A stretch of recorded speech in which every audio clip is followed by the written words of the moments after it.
Good afternoon, everyone, and welcome to Stock Market Today for Thursday, May 29th. It's Alissa Coram here, and stocks faded after a strong start today. Joining me now to discuss all the market action and stocks we need further detail on is my colleague Ken Shreve. Now, Ken, a lot for investors to digest today between NVIDIA earnings and more Trump trade headlines. Yeah, and President Trump invited Jerome Powell to the White House for a meeting today, which was pretty incredible as well. So lots of not really much came out of that meeting, but lots of headlines. You're right, Ali. Let's talk about Paymentus. I don't think we've talked about this one for a little while. PAY, the average daily dollar volume, about 19 million, a little bit below our threshold, but still a real strong stock. Also want to take a look at AI leader ServiceNow, NOW, and in the gold space, gold continues to outperform. So I want to look at RGLD, Royal Gold. All right, let's get to those stocks. But first, deeper analysis of the major indexes and where we closed in today's session. The Nasdaq up 0.4%. Same for the S&P 500, fading after a strong start in the day. The Dow up 0.3%. Coming off of intraday lows there, and the Russell 2000 up about 0.25% or so, headed into the final stretch of the day. Now, news overnight related to Trump tariffs, a court blocking those, but then there was more news towards the close today, sort of putting a pause on that. But I think a lot of active traders were focused on this NVIDIA earnings reaction with the chip giants results out after the close on Wednesday. Largely, investors breathed a sigh of relief, but we did see that mega cap stock fade, perhaps influencing the index action here, Ken. Yeah, boy, there's a lot to talk about here. I think overall, for the bulls, it was not a great day. It wasn't a terrible day by any means. I mean, we did end with modest gains, but when you look at the Nasdaq and you see this big intraday gain fading pretty badly. And then you see the volume that came with the gain. This is an example where a heavy volume up session is actually looks like distribution. So this looks like it has the potential to be a stalling session, and that is because the Nasdaq closed firmly in the bottom half of its range in higher volume. So there were definitely sellers in the index today, knocking the index off highs. Like you said, Nvidia suffered the same fate. It was another great earnings report. You can see earnings growth has materially slowed at Nvidia, up only 33% in the latest quarter, and revenue growth is slowing as well. But overall, I think the tone from CEO Jensen Huang was mostly positive. He's been pretty forthright, talking about the fact that he's not happy with these chip export restrictions to China. The company's missing out on a multi-billion-dollar opportunity, but I think the market just also focused on the fact that Blackwell sales, their newest GPU is doing well. Blackwell Ultra is actually supposed to be released in the current quarter, according to the what I heard in the conference call. So that's a positive. And Jensen Huang is still talking about very strong demand for Blackwell. So it looked like some stalling with Nvidia too, but overall, I think the market liked what it saw in Nvidia's earnings report. Yeah, I mean, at least we didn't get a gap down, right, That's Ken? right. That's But right. we've just seen such a bullish environment. So the bulls, of course, would have hoped for a stronger finish, not only for Nvidia, but for the broader market today. But taking Yeah. that step back, we are still in that power trend. Yeah, NVIDIA's revenue beat was not as big as it has been in recent quarters. That also might have weighed on the stock a little bit, but overall a positive report. I think it's going to be interesting. I know we'll talk about after the close. Dell reported earnings. This is another big AI player we can talk about near the end. But overall, not a great day for the market. We could end up. It's not official yet, but we could end up adding a distribution day to the Nasdaq because of that higher volume close near lows, and we would call that a stalling, and it's a kind of a milder form of distribution. All right, well, we'll have to see about that. We also did try to break out of that recent trading range for the NASDAQ, pulled back in, but it seems like today's high now becomes very important. That's what senior market strategist Mike Webster was saying. So with the sellers coming in, today's high now very important for the bulls. Okay, looking at the S&P 500, similar action here, although we did not have a test intraday of the highs from the prior week. We're also still looking at that 6,000 level up ahead, but we are still holding well above, for now, that bounce that we got at that 200-day. Even though it was a disappointing close for both indexes, and I would include the Nasdaq here, that the Nasdaq and the S&P 500 are still in position to break out here. So we're not giving up on that scenario. You know, tomorrow we're going to have another important reading on inflation.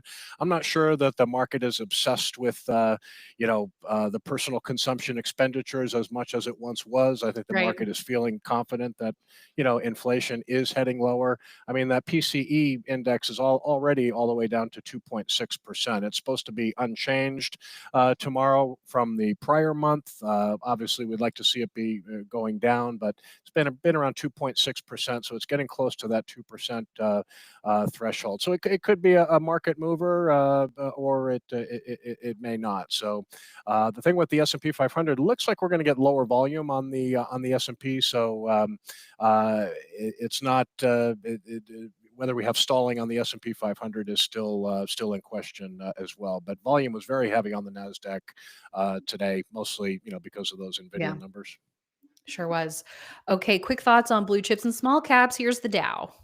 Yeah, we mentioned that was a pretty bad break for the Dow below the 200-day line and below the 42,000 level. Now it's trying to, rally back above 42,000, but three straight closes here below that 200-day line. So I think that the Dow wouldn't take much for the Dow to move here as well. We'd obviously want to see it poke above, yesterday's high, but lagging index at this point below the 200-day line, but still holding up here. The And Russell, same, also a laggard index. yeah, same with the Russell. You can see it's even further below the 200-day line. See support probably pretty strong around that 2,000 level. Still holding comfortably above that, but this index is lagging even more than the Dow at this point. And interest rates were down today.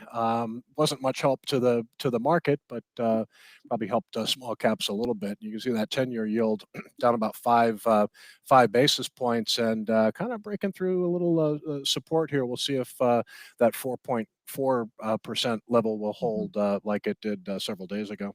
Yes. Okay, let's check out ticker PAY.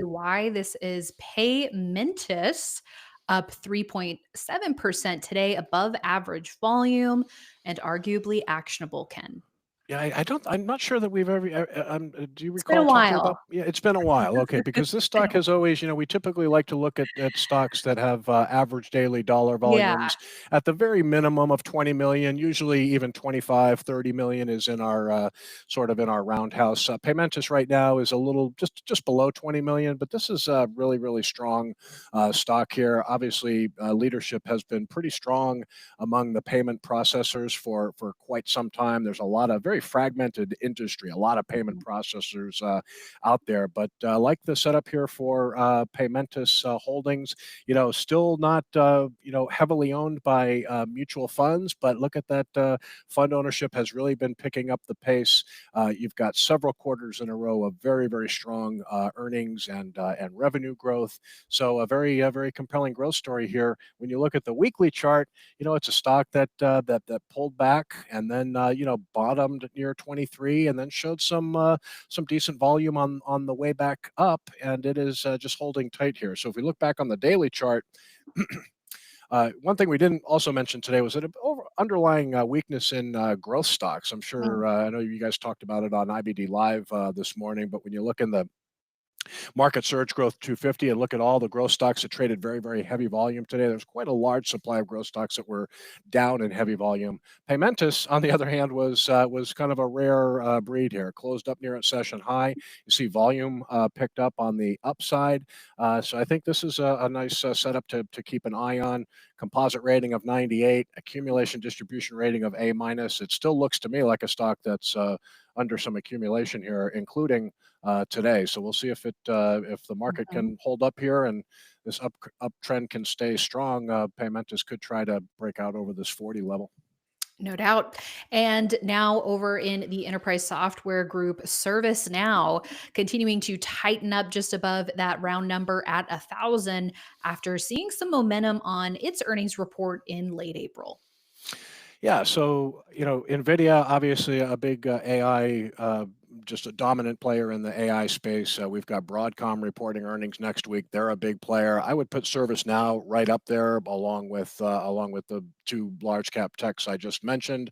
Every time ServiceNow reports earnings, Bill McDermott is just constantly talking about how well the company is positioned in AI, and this is a setup that looks pretty good. You can see the earnings report several weeks ago fueled a nice gap above the 200-day moving average. It crossed the 1,000 level.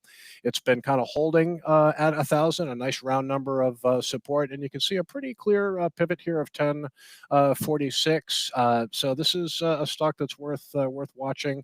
A mega cap, just like Broadcom and Nvidia, but look at the growth that this company has been able to churn out in recent quarters. Very, very steady. One of the fundamental stars in the technology sector, in my view. Even during COVID, in 2020, they were able to grow earnings substantially when a lot of companies weren't able to do that. So, pretty solid name here. Classic cup with handle base. We'll see if it can Yeah. get up and out of there.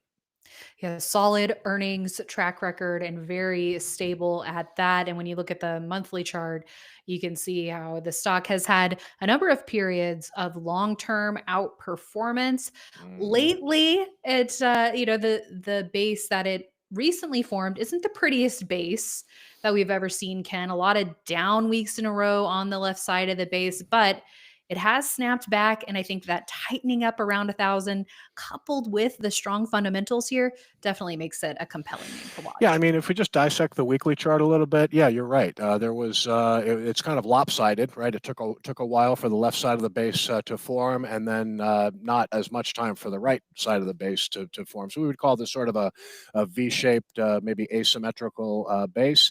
But there's a good support week right at the bottom of the base. You see that blue up week, and that occurred in higher volume. So it was a nice little accumulation week at the bottom of the base, and then 2 weeks later, it really showed a nice accumulation week after reporting earnings. So despite the fact that it's a little lopsided and imperfect, I still think there are some positives here that make ServiceNow worth keeping on the watch list here.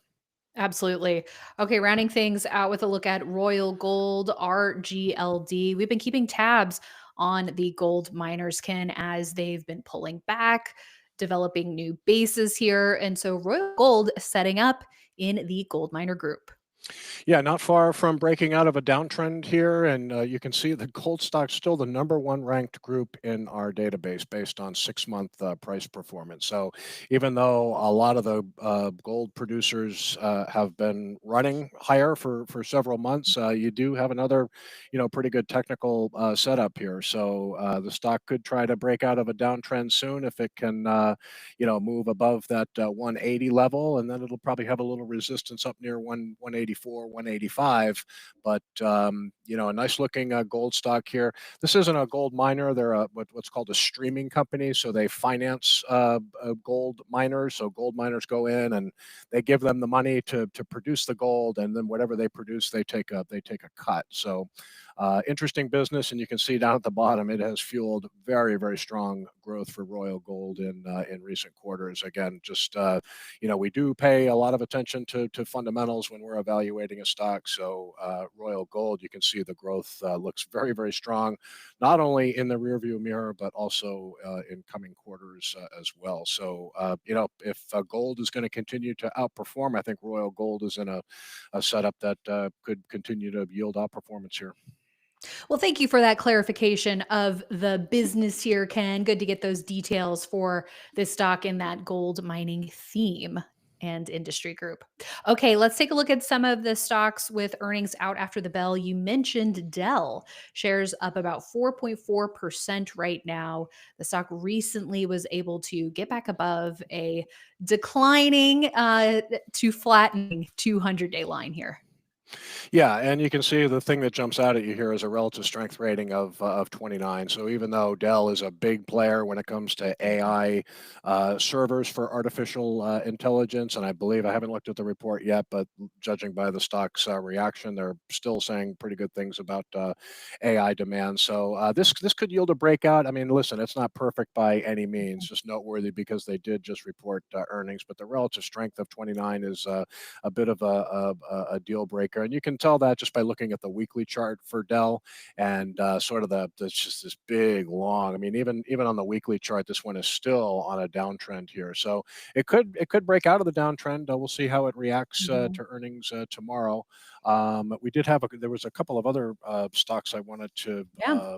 Yeah. But I Zscaler don't. was Oh another. yeah, Well, that's one right. one more point that I Zscaler. wanted to make Yep. on Dell here is this stock was when this stock was really hot. It was also around the time when Supermicro had Hmm. its big move, and then both of those just really fell apart there. So definitely a different story now than the hot times that they had not too long ago. But Zscaler in the security software group, we've looked at a lot of security software groups, group names this week. Okta, which struggled after its earnings report, but it didn't really hit any of the other group peers, which we thought was interesting. Here's a look at Zscaler, a nice uptrend over the last couple of weeks here. Shares up 4.5% after hours. Yeah, one of the big leaders in the group, a very strong breakout here, ran up to the 250 level, and just really has been stubborn about giving back gains. So this is a stock that has just been showing a lot of strength ahead of earnings. Obviously, a good response to earnings here. Tough to buy up here, but good to see a strong earnings report in this group. You mentioned earlier in the week Okta, which had been up near highs. That one fell apart. And then next week we've got CrowdStrike and Rubrik, two Hmm. other top performers in the group here, with Rubrik probably being one of the best performers. So more earnings reports to come in the security software group, and I mentioned Broadcom is due next week, so could be some fireworks next week as well. Yeah. And Rubrik in the leaderboard portfolio. So nice job, guys. Yes, Still indeed. looking good. Nice, healthy profit cushion there ahead of the report. And then last but not least, Costco with earnings out after the bell, I think. Hmm. Stock not moving too much just yet, it looks like. Yeah, and this is not a stock that tends to be super liquid in after-hours trading, so not sure the numbers have come out yet. But again, a Mhm. retailer holding well above the 1,000 level here, holding support at the 21-day line. Again, stock. We'll see what the earnings reaction looks like. Look at the report, but not much of a reaction so far. Yeah. And then elsewhere in retail, it looks like Gap out and down Ooh. 17% with the company saying tariffs will cost hundreds of millions of dollars. Yeah, So, yeah. So they're vulnerable. This looks like, at least where it's trading now, this is going to be a gap well below the 21-day line. So a really strong breakout. It's going to erase. Looks like it's going to erase all yeah. of those gains, at least where it's trading now in extended trading. Yep. I guess my purchase of the Gap top I'm currently wearing is not offsetting Didn't the didn't move the tariff. needle apparently. Well, Yeah. you should have brought two of them. If you only brought one, yeah. All right. Well, thank you so much, Ken. Always a pleasure. All right, me too. All right. Thanks everyone so much for tuning in. That is it from us for today, but we will be back with more tomorrow morning on IBD Live, and it's Friday, so we are joined by a special guest. Anne-Marie Band of The Trading Book joins the show. We love her view of market technicals on different time frames, looking at candlesticks, support and resistance areas. It's very fascinating to see her analyze a stock chart. So join us in the morning, investors.com/IBD Live, for all the details starting 10 minutes before the opening bell. We'll see you there. And then we'll also see you right back here tomorrow after the close to wrap up the week.